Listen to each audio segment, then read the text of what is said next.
Okay, so welcome to another deep dive. Yeah. And Yeah. today we're looking at something kind of dark, Yeah. honestly.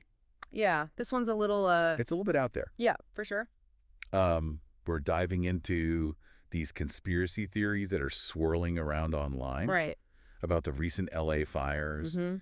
and, like specifically the ones that are saying it wasn't an accident at all. Right. It was like a direct energy weapon.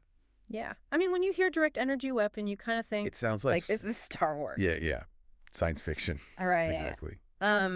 But like we've got a whole bunch of stuff to go through. We do. We've got articles, forum threads. You do. We've got articles, forum threads. Oh, yeah. And some of the stuff on these forums is, Oh, it's wild. it's wild. It's wild. Some even some leaked documents. Yeah. And I'm telling you, things get It's a rabbit hole for sure. it's a rabbit hole, yeah. Like once you start going down, Down the rabbit hole. it's fascinating when you think about it. You know, just how these theories kind of exploit this human need Totally. to find meaning. Totally. Yeah. Especially like when something bad happens. Yeah, like a tragedy. Yeah, exactly. And, What if it's something like this?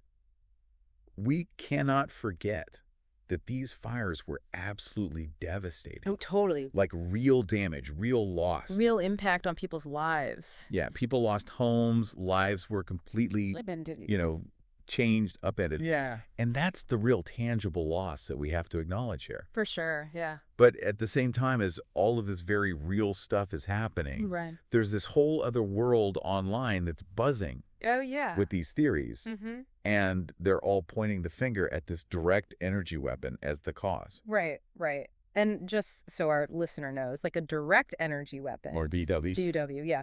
Essentially, it's using concentrated electromagnetic energy to cause damage. Okay. So think, lasers, Yeah. microwaves, even particle beams. Like the stuff you see in the Right. movie. Yeah, like sci-fi, right. Yeah. But like these things do exist, Yeah. at least in experimental forms, which is what makes it perfect for... So it's like Yeah. it's like the perfect kindling for conspiracy theories. It's like they took a page right out of a James Bond movie Totally. Yeah. and applied it to real life. But what I find even more interesting is how this whole DUW theory ties into the Oh, yeah. smart city conspiracy. Smart city, yeah. I bet you probably heard about this one, right? Yeah. It's like this idea that there are these powerful elites who are using disasters to basically reshape cities. Mm-hmm. Like they want to turn them into these technologically controlled environments. It's not just whispers anymore, though. Really? It's spreading like wildfires, especially in these like certain corners of the internet, Right. where they're claiming that the fires were, get this, intentionally set Oh, wow. to clear the way for like a new technologically advanced LA. So like a smart city where Like everything's monitored and controlled. It plays into a very real fear, like Yeah. loss of autonomy in this increasingly digital world. and like that fear is even worse when you see how some cities are already Oh, yeah. implementing smart technology. Like we're already seeing surveillance systems, Oh, for sure. data collection, Mm-hmm. automated infrastructure. It's Yeah. not really that crazy for some Mhm. people to think this is the first step towards some like dystopian future. Totally. It's like right out of 1984. Yeah. Like it's all about control, or at least the idea of losing it. Yeah. This smart city conspiracy gives people a very simple, albeit unsettling, explanation for something that's really complex, Right. gives them a target for their fear and anger, a Yeah. villain to blame. Totally. It's like it's easier to believe in some big evil plot Right, than to actually try to wrap your head around climate change, urban development, right, disaster prepared, like all the right. All the messy. messy realities of it all. Absolutely. I think conspiracy theories tend to pop up Yeah. when there aren't any clear answers. Like they offer a sense of order and control Okay. when the world feels chaotic. They give people a framework Yeah, to make sense of things, I get it. especially traumatic events. Right.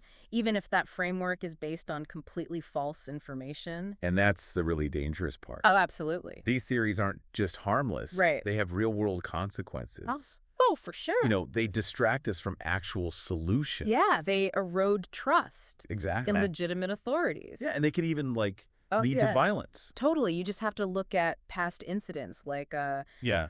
Pizzagate, for example. Oh, yeah. Like that shows you how online misinformation can actually turn into real world harm. Absolutely. And when you're dealing with something like these fires in LA where emotions are already Oh, yeah. running super high, So high. the chance of someone taking advantage or manipulating the situation No. is even higher. Absolutely. It's just this harsh reminder that we just can't sit back and passively Right. take in information, especially online. Especially online. We have to really think critically, question everything. Yeah. Be wary of Be wary of narratives that seem just too perfect, too convenient. too convenient. Yeah. It's all about becoming an active participant Yeah. in this information ecosystem, Not just taking it all in. not just a passive consumer, Yeah. And that's what this whole deep dive is about. Exactly. It's not about debunking this or that theory. Right. It's about giving you, the listener, the tools you need Yeah. to navigate all this information out there. Just ask yourself, who's pushing this? Yeah. What biases do they have? Right. And most importantly, does it line up with what you know to be true? I think that's the most important takeaway from all of this. I agree. All right. Until next time. See ya.